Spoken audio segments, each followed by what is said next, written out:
Bismillahirrahmanirrahim. Assalamualaikum warahmatullahi wabarakatuh. Kali ini saya dan Nurul Sobah akan mempresentasikan hasil laporan magang 1 DR dari kelompok 5. Adapun kelompok 5 ini beranggotakan Agung Mulyawan dari kelas A dan Nurul Sobah dari kelas B. Yang pertama yaitu tentang profil madrasah. Ini akan dijelaskan oleh saya. Yang pertama kita akan menjelaskan tentang sejarah lokasi penelitian. Yayasan Wahdatul Ummah merupakan lembaga formal bercirikan Islam yang berdiri pada tanggal 12 September 1994. Beralamatkan di Jalan Celengkrang 2 nomor 157 Kelurahan Palasari Kecamatan Cibiru Kota Bandung, yang dirintis dan dibina oleh Haji Muhammad Ipid Sun Arya dan diketuai oleh Dr. Andes Haji M. Ma'mar Tadireja pada tahun 1994 sampai dengan tahun 2006 dengan akta notaris nomor 22 tanggal 25 Januari 2015. Kemenkumham RI nomor AHU 0002928AH pada tahun 2017. Yayasan Wahdatul Ummah ini menaungi 3 lembaga, yaitu Rawdatul Atfal atau RA Matlabul Atfal, yang kedua itu Madrasah Ibtidaiyah Matlabul Atfal, yang ketiga yaitu Madrasah Diniyah Takmiliyah Awaliyah Matlabul Atfal. Yang selanjutnya yaitu visi misi dari MI Matlabul Atfal. Adapun misinya yaitu mencetak generasi bangsa yang berakhlakul karimah berdasarkan iman dan takwa serta cerdas dalam ilmu pengetahuan dan teknologi. Yang selanjutnya yaitu ada misi. Yang pertama yaitu melaksanakan pembelajaran dan bimbingan secara efektif dan efisien dengan harapan setiap siswa berkembang secara optimal sesuai dengan potensi dan bakat yang dimiliki. Kedua, melaksanakan ibadah secara intensif dan benar. Yang ketiga, mampu membaca Al-Quran dengan menghafal juz amma. Yang selanjutnya yaitu jumlah siswa MI Matlabul Atfal. Adapun jumlah siswa itu yaitu ada 122 dan perempuan 145. Kemudian untuk jumlah keseluruhan siswa dan siswi MI Matlabul Atfal ini berjumlah 267 siswa dan siswi.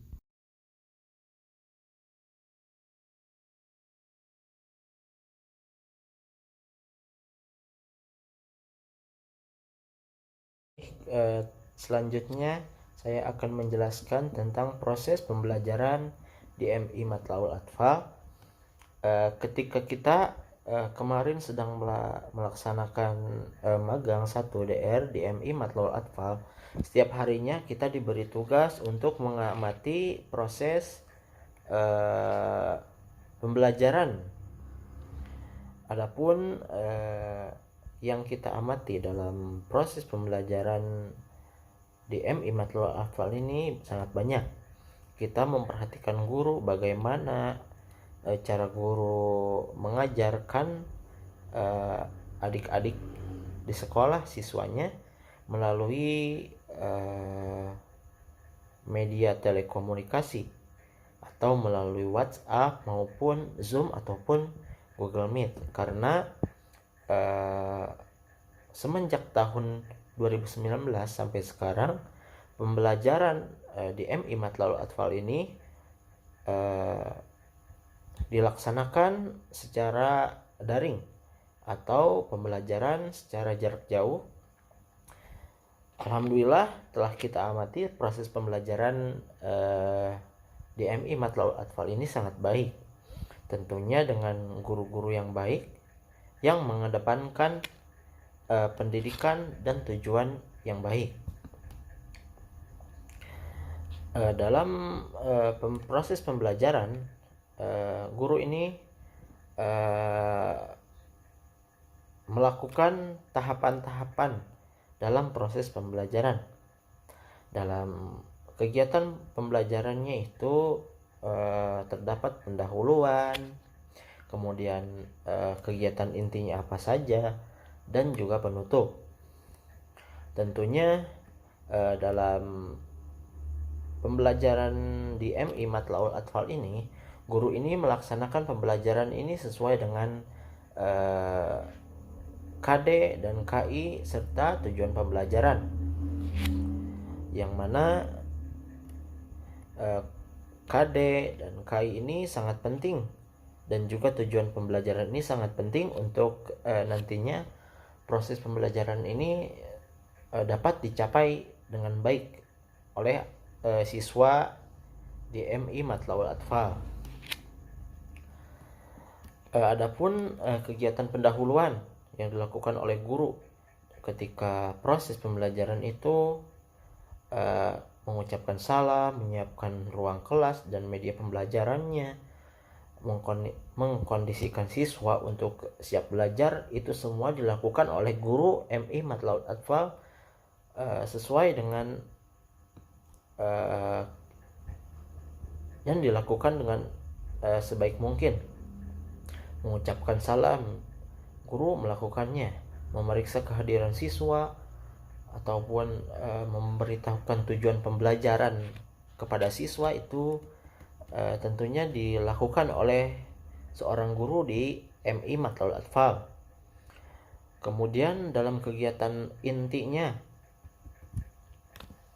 guru-guru di MI Matlaul Atfal ini telah menguasai materi pelajaran. Kemudian guru dalam menjelaskan itu mengaitkan materi dengan pengetahuan lain yang relevan. Kemudian mengaitkan materi sesuai dengan kehidupan realita. Tentunya ini akan memudahkan siswa dalam mendapatkan ilmu atau memahami suatu materi yang dipelajarinya. Mungkin cukup sekian dari saya untuk proses pembelajaran di MI Matlaul Atfal ini sangat baik, karena telah kita lihat dalam proses pembelajaran ini guru-guru kita lihat sudah sangat mumpuni, karena guru-guru di MI Matlaul Atfal ini mengedepankan sebuah proses pembelajaran yang baik dan terus berinovasi dalam memajukan pendidikan di Indonesia. Tentunya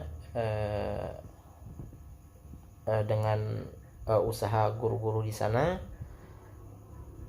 untuk semaksimal mungkin dalam melakukan pengajaran walaupun dilakukan secara jarak jauh. Mungkin cukup sekian dari saya. Selanjutnya yaitu akan dijelaskan oleh saudari Nur Sobah. Yang selanjutnya yaitu peran guru, di mana peran guru dalam meningkatkan motivasi belajar siswa sangatlah penting. Tentunya agar proses pembelajaran dalam satuan-satuan pendidikan ini berjalan dengan baik serta sesuai yang diharapkan. Tidak dapat dipungkiri, walaupun pada masa COVID-19 seperti saat ini, guru memiliki tugas sebagai fasilitator, motivator, dan evaluator. Lalu yang pertama yaitu guru sebagai fasilitator, di mana guru bukan hanya lagi sebagai salah satunya sumber informasi bagi peserta didik, namun guru hanya sebagai fasilitator yang dimaksudkan agar kelas menjadi hidup dan bergairah. Guru hanya dapat memfasilitasi dan memberikan kemudahan pada peserta didik, dalam kegiatan belajar mengajar. Guru hanya sebagai pelantara atau sebagai fasilitas saja dalam proses pembelajaran tersebut. Yang kedua yaitu guru sebagai motivator. Guru diharapkan mampu mendorong siswa agar tertarik lagi untuk belajar. Pada masa pandemi saat ini, kondisi motivasi belajar siswa mengalami penurunan disebabkan mereka itu mengalami kebosanan dan kecapean gitu dengan pembelajaran online saat ini, di mana pembelajaran online ini dilakukan dengan tatap maya yang menyebabkan tidak adanya ketertarikan atau semangat lagi dalam pembelajaran. Dari hasil penelitian, cara mengatasi agar guru bisa memotivasi siswanya yaitu guru melakukan kunjungan-kunjungan sendiri ke rumah-rumah siswa tersebut agar nantinya siswa menjadi gairah dan semangat lagi untuk proses pembelajarannya. Di dalamnya itu guru memberikan perhatian, motivasi dan juga dorongan agar siswanya terus giat belajar. Yang ketiga yaitu guru sebagai evaluator. Dari hasil penelitian kami diperoleh bahwa kegiatan evaluasi ini selalu dilakukan oleh seorang guru pada masa pandemi COVID-19 ini, yaitu dengan cara mereka tersebut guru-gurunya itu melakukan kunjungan ke rumah siswa. Sebuah tugas yang sudah diselesaikan oleh siswa, guru langsung menilainya, kemudian langsung dikoreksi oleh guru tersebut pas di rumahnya. Jadi bisa menyebabkan siswa tersebut itu giat lagi belajar, tahu mana yang salah. Kemudian guru selalu berusaha dalam setiap pembelajaran itu dilakukan evaluasi agar bisa melihat bagaimana proses pembelajaran itu sudah disampaikan atau sudah dipahami oleh siswa tersebut. Jadi dengan dilakukan evaluasi tersebut, guru mampu melihat mana saja siswa yang kurang paham mengenai topik pembelajaran yang disampaikan oleh guru. Yang selanjutnya yaitu ada upaya guru. Upaya guru dalam proses pembelajaran pada masa COVID-19 ini yaitu 1. Meningkatkan kualifikasi guru. Guru dikatakan sebagai orang yang berkualitas atau berkualifikasi di mana guru tersebut dapat memenuhi standar pendidik, menguasai materi yang akan disampaikannya, yaitu materi tersebut itu harus sesuai dengan standar isi dan menghayati serta melaksanakan proses pembelajaran dengan standar proses pembelajaran. Jadi setelah guru memiliki syarat-syarat tersebut, maka guru tersebut dapat meningkatkan kualifikasi guru yang nantinya bisa memaksimalkan proses pembelajaran guru di masa pandemi saat ini. Yang kedua yaitu memaksimalkan fasilitas pembelajaran, di mana upaya guru dalam meningkatkan proses pembelajaran yang baik itu yaitu dengan pengoptimalisasi fasilitas atau alat bantu yang dapat diartikan sebagai segala sesuatu yang dapat dipergunakan untuk menyalurkan pesan, merangsang pikiran, perasaan, perhatian dan juga dorongan siswa, sehingga siswa tersebut dapat terdorong terlibat dalam proses pembelajaran yang baik, di mana fasilitas pembelajaran tersebut sangatlah dibutuhkan oleh seorang siswa dalam proses pembelajaran yang nantinya akan menghasilkan proses pembelajaran yang diharapkan oleh guru, siswa dan juga sekolah. Upaya seorang guru pada masa pandemi saat ini yang ketiga yaitu metode pembelajaran yang tepat. Adanya metode pembelajaran yang tepat pada dasarnya bertujuan untuk menciptakan kondisi pembelajaran yang dimana siswa dapat belajar secara aktif dan menyenangkan, serta akan berdampak positif pada hasil belajar dan prestasi yang optimal. Metode pembelajaran yang digunakan oleh seorang guru untuk menyajikan materi pembelajaran kepada murid di dalam kelas, baik secara individual atau secara kelompok, agar materi pembelajaran dapat diresap, dipahami, dan juga dimanfaatkan oleh murid yang baik. Yang keempat yaitu menggunakan metode pembelajaran dengan tuntutan zaman, di mana metode yang digunakan ini yaitu metode yang sesuai dengan tuntutan zaman pada saat ini, di mana metode pembelajaran yang digunakan yaitu metode pembelajaran dengan jarak jauh atau PJJ, di mana metode pembelajaran ini digunakan dengan menggunakan alat teknologi yaitu berupa HP, berupa laptop, dan lain sebagainya yang pastinya menunjang fasilitas selama PJJ. Guru selalu merangkum materi pembelajaran setiap harinya agar lebih mudah dipahami oleh para siswa, sehingga tujuan pembelajaran akan dicapai dengan baik. Guru berusaha menyiapkan media pembelajaran sehingga lebih menarik. Guru menjelaskan terlebih dahulu serta anak-anaknya dapat melihat video pembelajaran sehingga murid tersebut tidak merasa bosan saat belajar. Guru berusaha mengapresiasi siswa ketika mengerjakan dan mengirimkan tugas dengan tepat waktu. Guru akan memberikan reward kepada anak tersebut. Kemudian anak tersebut itu akan mengalami semangat dalam belajar sehingga nantinya akan mencapai tujuan yang diharapkan. Faktor-faktor yang mempengaruhi motivasi belajar bagi siswa di MI pada masa COVID-19 ini, di mana motivasi dan belajar merupakan dua hal yang sangat mempengaruhi. Belajar adalah perubahan tingkah laku secara relatif permanen dan secara potensial, terjadi sebagai hasil dari praktik atau penguatan untuk mencapai tujuan tertentu.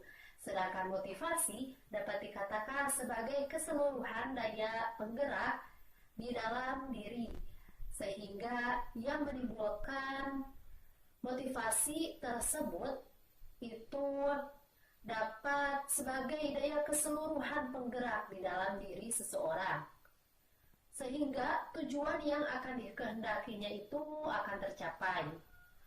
Banyak faktor-faktor yang dapat mempengaruhi motivasi belajar siswa, di antaranya faktor lingkungan, keluarga, dan fasilitas yang menunjang pembelajaran.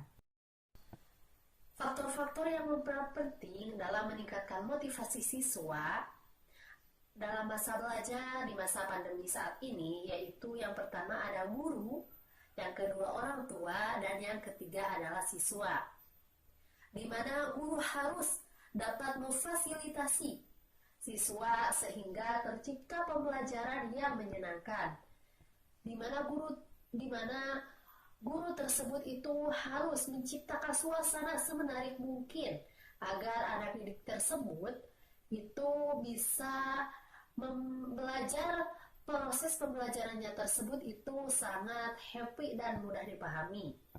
Kemudian yang kedua adalah peran orang tua, di mana peran orang tua ini juga sangat penting, yaitu untuk memfasilitasi siswa saat belajar di rumah serta memberikan dorongan motivasi kepada siswa dalam kegiatan proses pembelajaran, di mana orang tua tersebut itu memfasilitasi bisa berupa handphone ataupun laptop di masa PJJ saat ini, di mana setelah nanti orang tua tersebut memberikan fasilitas yang sangat baik untuk menunjang proses pembelajaran, maka nanti tujuan pembelajaran itu akan dicapai dengan mudah. Yang ketiga yaitu siswa.